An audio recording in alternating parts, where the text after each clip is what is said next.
Hello again everyone, it's Magic Dave here and this is Sapiens. So in the last video I was sort of, when I was editing and stuff, I noticed that the zoom in when you selected the tribe was quite sort of jarring. It was a little bit, it was kind of straight in and then suddenly you're on the ground, and there were a few little glitches around all that too. So I thought I'd just work on that a little bit. So let's just find a tribe with not too many people. Okay, so we might just leave this tribe here. So now when I click lead tribe, it sort of gives you this nice zoom in, and yeah, it goes between, it does the same thing if you go into map mode and back, and it's all dependent on sort of where you are and relative to where you're zooming in. It puts you back in that same position that you're looking at. So so with the map, it's north-south aligned.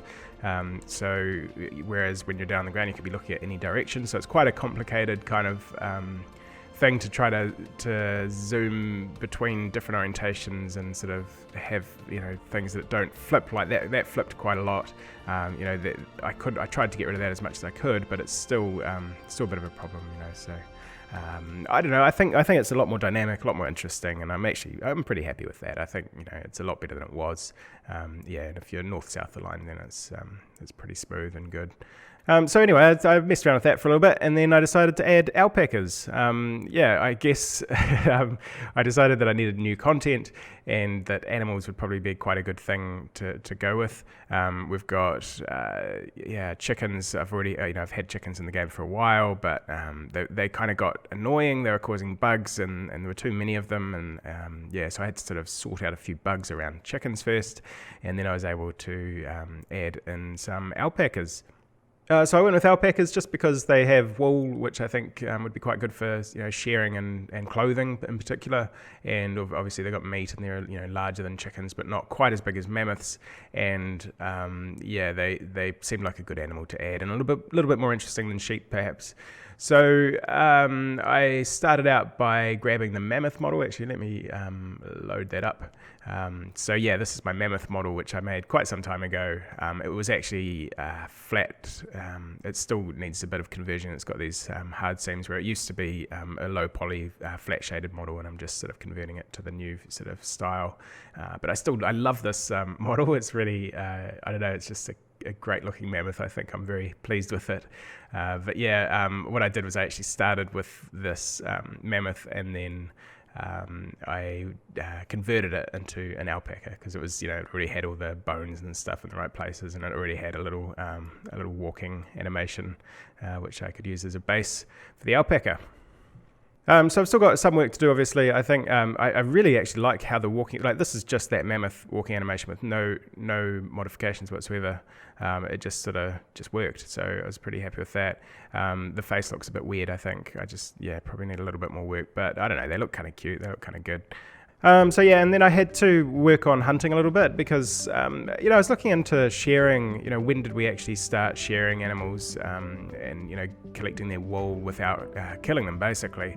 And it seems like pretty much we didn't really do that until we had shares around the Iron Age. And so if we were going to be using wool before that, we're pretty much killing the animal in order to get the wool. So these guys, when I added chickens and alpacas back in, it was pretty clear that, first I needed to get hunting working again. I hadn't really looked at hunting at all, so let's assign these guys some hunting skills and build some spears. When I first went to use spears, they actually were invisible, which was a bit unexpected. So I'd broken spears, and there were just lots and lots of bugs because it had been quite some time since I'd last really looked at hunting at all, as I said, chickens hadn't even been in the game for quite some time. You can queue up a hunt order, and they will need a spear to hunt them. So chickens, you can just throw rocks, and so they'll be able to hunt the chicken now, but not the alpaca yet. So I've sort of made sure that all of that skill progression and everything works. So once these guys have finished kind of clearing out this area, actually we'll assign we'll assign him rock napping. All of this, yeah, I keep saying this every time this comes up, but I'm going to work on this quite soon, I think, because I feel like this is a major gameplay mechanic that is currently hidden behind a pretty terrible kind of user interface, so I do need to work on that. But yeah, you can craft, we'll craft a stone knife to start with, and they can craft a few of those, and then we're going to need some branches, so I'll just grab some of those by pulling out some of our gooseberry bushes. Yeah, so she's grabbing rocks and chucking them at this chicken.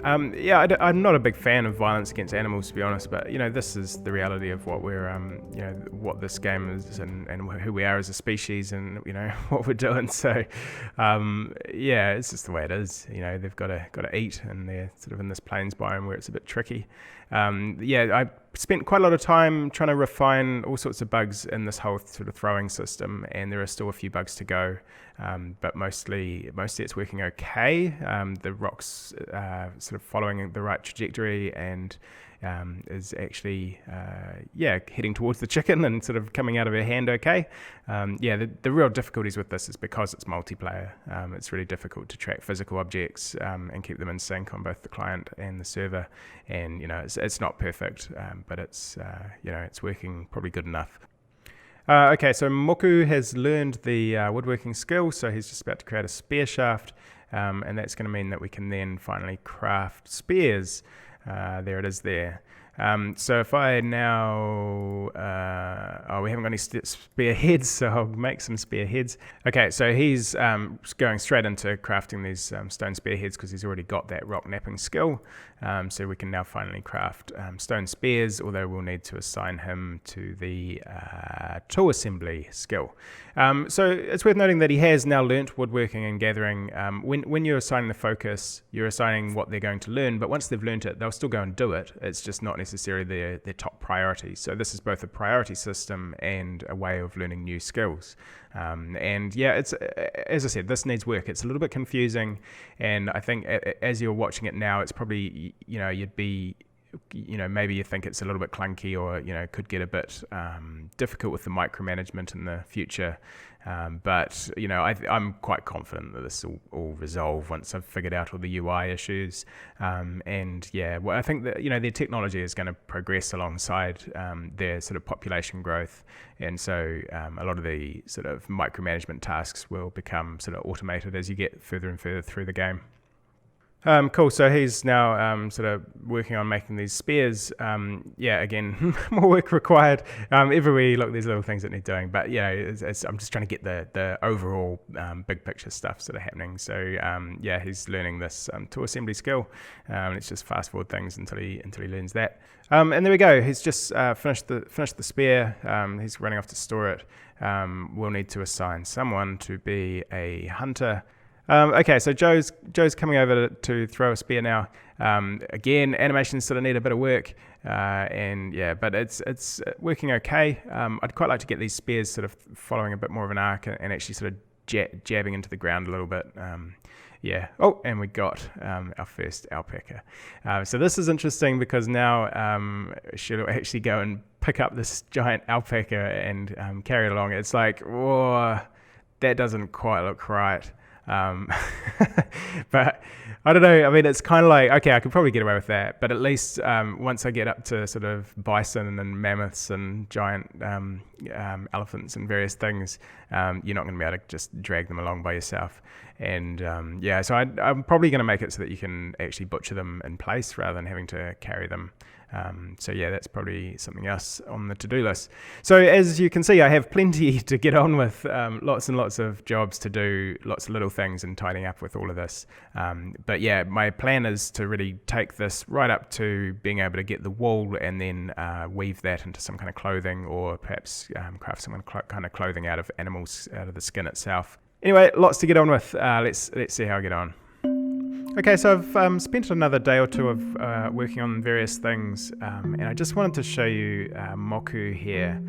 So he's travelled quite a long way, from way over there all the way over here to come and grab some pine cones from this tree. I wanted some branches, and I wanted to maybe plant a little forest. And I thought this would be a really interesting little test, because this is the kind of thing that I'm going to want you to do quite often. I think that it's going to be really cool to be able to go out on a big mission, send maybe a couple of scouts out to try to find various resources, and then sort of set up, in the case of like ore or something, you'd actually probably set up a little camp next to all the ore, and then send food maybe out to that camp if there's no food nearby, and then send the ore back again. And I guess initially you'd be walking, you'd be sending walkers that might take a day or two to get back and forth, and then you'll have some kind of more advanced transport, maybe horses or alpacas or whatever, to carry more things later on. So that's the general idea. Let me just stop him for a minute. So I wanted to make sure that was sort of vaguely working, and it certainly did reveal a few issues. So first up, when I tried to order the picking of pine cones, it wouldn't even let me do it because there were no storage areas nearby, and that really got me puzzled for a bit, because I was, even when I made it so that you could still queue them up, the pine cones fell on the ground and said you can't store those pine cones again because there was no storage area. And so he wouldn't, even though he's standing right next to all these pine cones and next to this pine tree, he just wasn't going to do anything. So I had to figure out how to sort that out. And I think basically it's going to come down to the storage areas themselves, that I'll have to set them up. So I'll make it so you can open up a storage area to take things from far away. I can't, what I've done right now is just to make it so that all storage areas will just take anything from 100 kilometers away.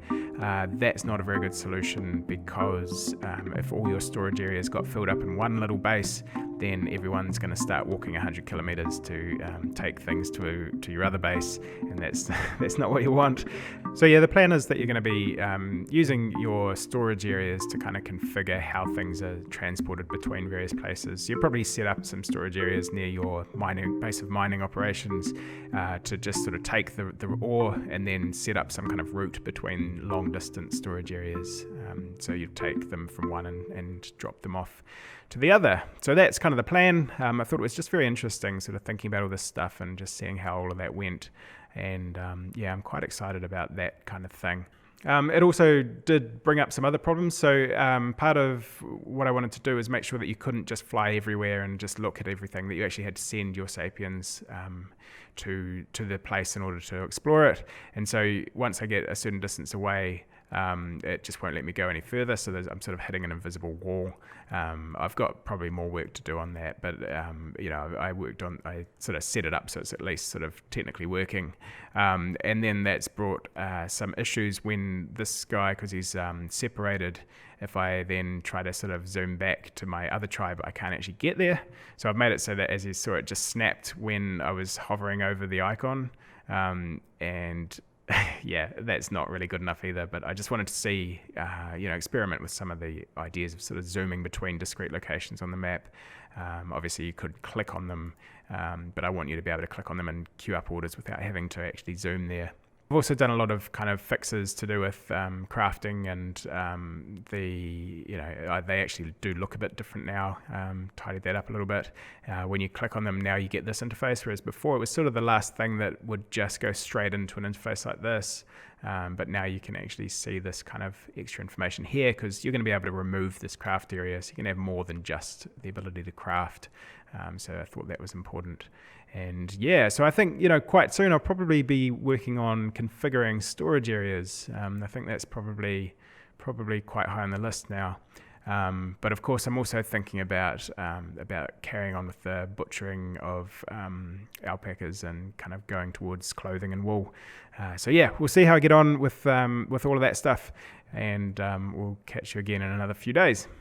Okay, so I've made a fair bit of good progress. I didn't quite get as far as I wanted to for the sort of this video, but I think it's starting to get a bit long, so I need to sort of wrap it up. So I'll just show you what I've done. So a couple of things I just wanted to mention before we get into that.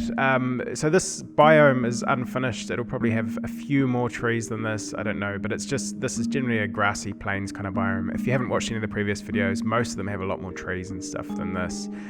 It was just a really good spot to try to test all the animal animals because I can actually see them. So that's why it's looking like this.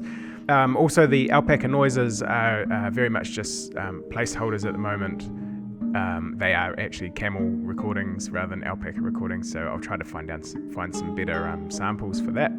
So in that last segment, I was showing how when you were sort of far away and you were zooming towards things, it was automatically kind of zooming to try to fix that problem where if Moku was over gathering stuff that you couldn't easily get between the various Sapiens. So I've now changed that to be just a shift click to zoom straight into things. You can do that at any point, and it's just a kind of convenience function to quickly zoom around.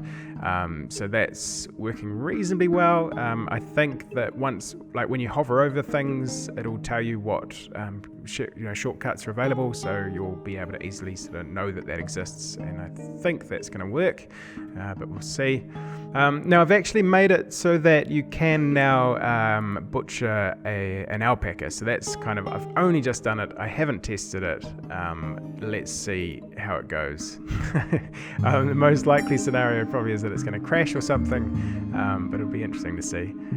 So he's brought an alpaca over and he's brought a knife, and Moku has the butchery skill. Okay, so he's sort of sitting on the alpaca's head. I might need to work on that. It should be quite quick, I think, because he's got the skill. In fact, it's probably going to be too fast. But hopefully it's going to create a bit of alpaca meat and some... No, it crashed. All right, so I'll find out what happened there. Cool, so I thought I'd show you what happens when I get a crash. I get lots of crashes during development. There's nothing wrong with that. It's just, that's sort of part of the workflow.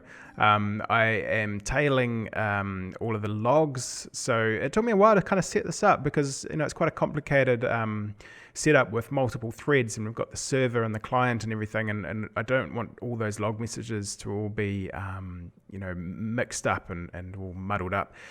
So I've got a separate file per kind of thread. So I've got a server log, we've got a main log for the kind of UI, and then we've got this logic log for all the game logic. So each of those has its own Lua state and its own thread and its own log file. So when we get a crash, any one of these might have been the problem. In this case, it was the internal server log. So let's just quickly try to sort of look at what happened. So we've got all the line numbers for all the Lua files, and a full backtrace here. It tells us that we were trying to index a nil value in this storage file. And the reason for that is that in storage here, I've got an entry for every kind of thing that can be stored, which sort of says, how it's stored in the storage areas, how many you can carry, and what resource it's mapped to. And I just forgot to add an entry for something, probably alpaca wool, I would say, because I've added that. So yeah, I'll just, copy and paste something like the meat one and chuck it in here, and it'll do for now, and we can sort of sort it out, and we'll just replace all of these with alpaca wool, and hopefully the crash will be fixed. Okay, so I just recorded a segment where that actually managed to butcher that alpaca, and it was really, really good. It went really well, but unfortunately I wasn't recording the video. I messed that up. So I'm going to butcher another one. Yeah, so that was a bit of a shame. And then I had a bug. I had a couple of extra alpacas stored up, but I actually had a bug that caused them to not work out. Mostly, yeah, it was basically a conflict between the two different meat types. So yeah, a few different bugs to sort out. It always happens when you add a new thing, especially something that's quite different to what you had before. So yeah, and these are floating just because I forgot to put in the bounding radius in the model files for the wolfskins. So yeah, lots of little bugs, but nothing major. I mean, there's probably only about 10-15 minutes of work there to sort those things out. And as you can see, these pine trees are growing, so that's cool. So let's just see how Moku gets on with the butchering. Yeah, there's still the issue with sitting on the head. It shouldn't take long. And there we go. It rains giant ribs of alpaca and giant chops and things. So yeah, I think it's kind of like got this Flintstones vibe with all this giant meat, but I quite like it. And I think, I might have to think a bit about how, like you don't want to just eat one of these and it be gone in one meal with one sapien. So probably they'll, I don't know, they might just take a small portion and slowly sort of nibble into this, or pull off a chop, or, oh, Joe had a baby, that's nice. So yeah, I guess also I did sort out the managed storage interface. I've got this thing where you can now change the delivery distance. This is how far they'll bring items. So this is the solution for that, sort of walking off miles, to find a pine cone thing. We can crank that up to 100 kilometers. And the idea would be that then you'd also select the item and restrict it to only taking pine cones. And then that would allow you to sort of bring things from far away. And I think it'll probably need a few more options in here. I think this will be something that I'll just sort of add to as we go, but it's good to at least have that in there. Okay, so I'm going to probably leave it there for now. The plan is after I've fixed off these sort of obvious bugs, I will probably focus on turning these into a kind of woolskin cloak that they can wear, because I think that's going to be really good, and I'm quite looking forward to getting that done. And also work on the work on some alpaca behaviors, get them actually using the pathfinding system so that they won't just walk through walls and stuff, and then get them having babies and allowing you to actually sort of get a little bit of a farm going, herding them into little fenced off areas and stuff, because I think that's going to be cool too. So yeah, plenty more to do, and yeah, we'll see you again in another week or two. And until then, yeah, don't forget to wishlist Sapiens on Steam, and also come join us on the Discord if you haven't checked it out already. I tend to post quite a few little progress updates on there, and I'll answer sort of most of the questions and things there too. So yeah, come and have a chat, and we'll see you soon with a new video.